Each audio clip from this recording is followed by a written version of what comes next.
You don't really know much about Halloween. You thought no further than the strange custom of having your children wear masks and go out begging for candy. Well, to celebrate Halloween, or to call it by its proper title, Samhain. It means the Lord of the Dead. The end of summer. The festival of Samhain. Samhain. It's called Samhain. Anyway, to celebrate the darkest time of the year. It was the start of the year in our old Celtic lands, and we'd be waiting in our houses of wattles and clay. The barriers would be down, you see, between the real and the unreal. And the dead might be looking in to sit by our fires of turf. Cheery, isn't he? I thought I'd recommend 5 films, some corny, some cheesy, and some downright disturbing, but all perfect to watch at Halloween and on the long winter nights to follow. And first up, it's the 1958 Hammer classic, Dracula. So, what did I think?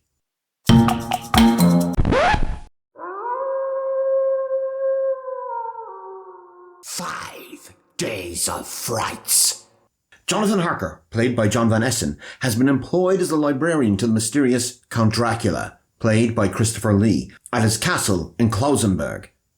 But Harker is in fact a vampire hunter working with Abraham Van Helsing, played by Peter Cushing, and is here to end the Count's reign of terror. Now before you say, hang on, that's not the plot to Dracula. I know. But let's face it, no screen version of Dracula has ever really followed the plot of Stoker's Dracula. Even the film, which had the cheek to call itself Francis Ford Coppola's Bram Stoker's Dracula, changed aspects of the story. Although, I'm not sure anyone really noticed with all the overacting on screen. The devil's concubine!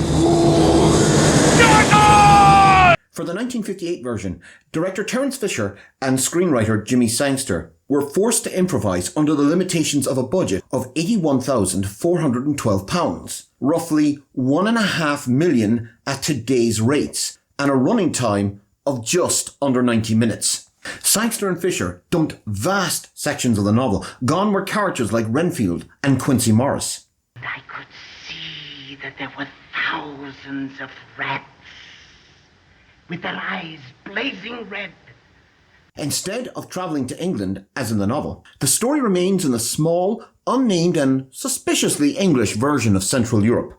Special effects were limited. Any mention of Dracula being able to transform into a wolf or a bat were omitted, although Sangster would later claim he had done this not because of budget, but to keep the screenplay grounded with some sense of reality and to avoid it feeling like a fairy tale. Sangster and Fisher decided to emphasize the underlying sexuality of the story, bringing the audience what would be considered a potboiler full of sex and violence, as much as was allowed on screen in 50s Britain, but today is seen for what it truly is, a classic, where the blood, bright red Kensington gore for the first time flowed freely on screen.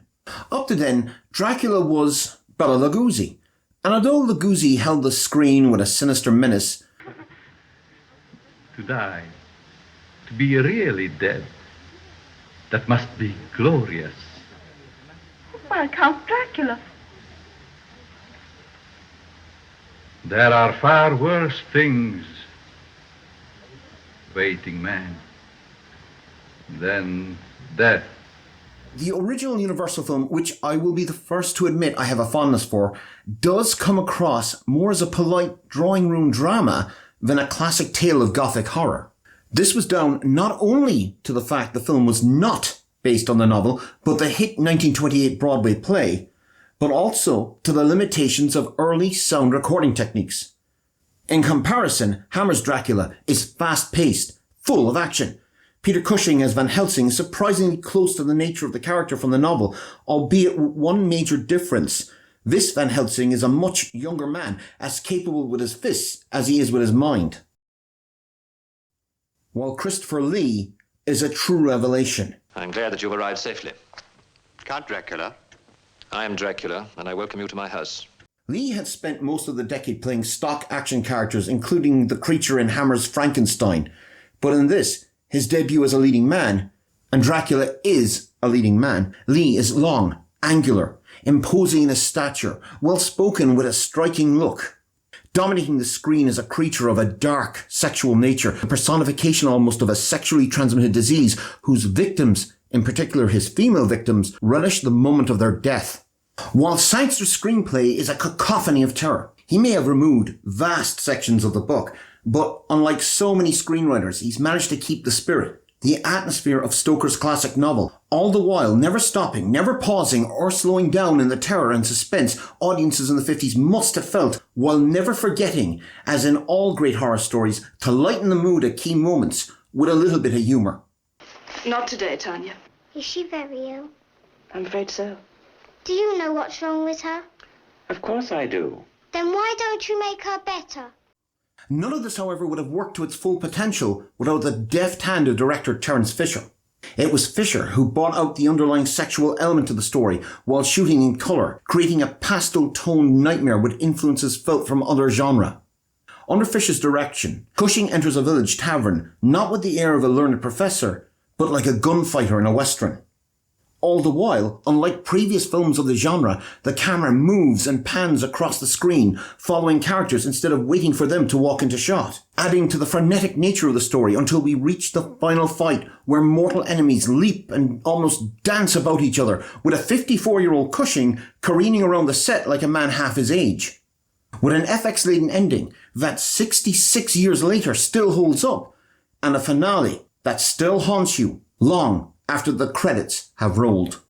Order! Order! Order!